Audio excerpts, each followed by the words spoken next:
आकांक्षा दुबे का सफर रोड़ा था समर। क्या है भोजपुरी की उनकी मौत की मिस्ट्री का सच, बताएंगे पूरी डिटेल, तो बने रहो वीडियो के अंत तक।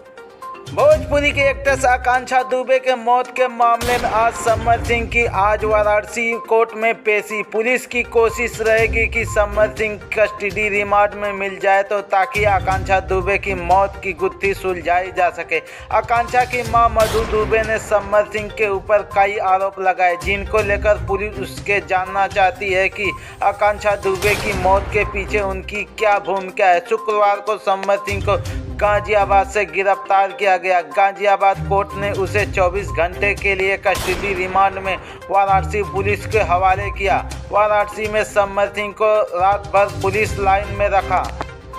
अब सवाल पूछे जा रहे हैं कि क्या समर सिंह ने आकांक्षा दुबे को गुलाम बना के रखा? क्या आकांक्षा को समर सिंह 3rd डिग्री का टॉर्चर करता था? क्या आकांक्षा को समर सिंह ब्लैकमेल करता था?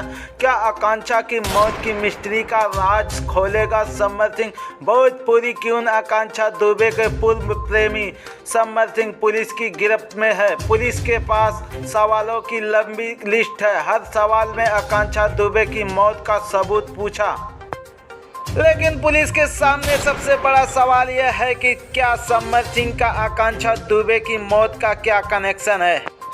वहीं दूसरी तरफ आकांक्षा के केस में सियासत की भी एंट्री हो गई। यूपी कांग्रेस के प्रतीक अध्यक्ष अजय राय भदोही पहुंचकर आकांक्षा के परिजनों को मुलाकात की। इस दौरान उन्होंने आरोपियों को राजनीतिक संरक्षण देने का आरोप लगाया। साथ ही इस मामले में जांच सीबीआई की कराने की मांग की। फिलहाल समर सिंह अब पुलिस के कस्टडी में है। वहीं आकांक्षा दुबे के मौत के मामले में समर सिंह कुछ नहीं बताएंगे तो पुलिस का कहना है कि 3rd डिग्री का भी हम इस्तेमाल करेंगे। बस आज के लिए इतना ही। अगर वीडियो पे नए हो तो वीडियो को लाइक करके चैनल को सब्सक्राइब जरूर करें।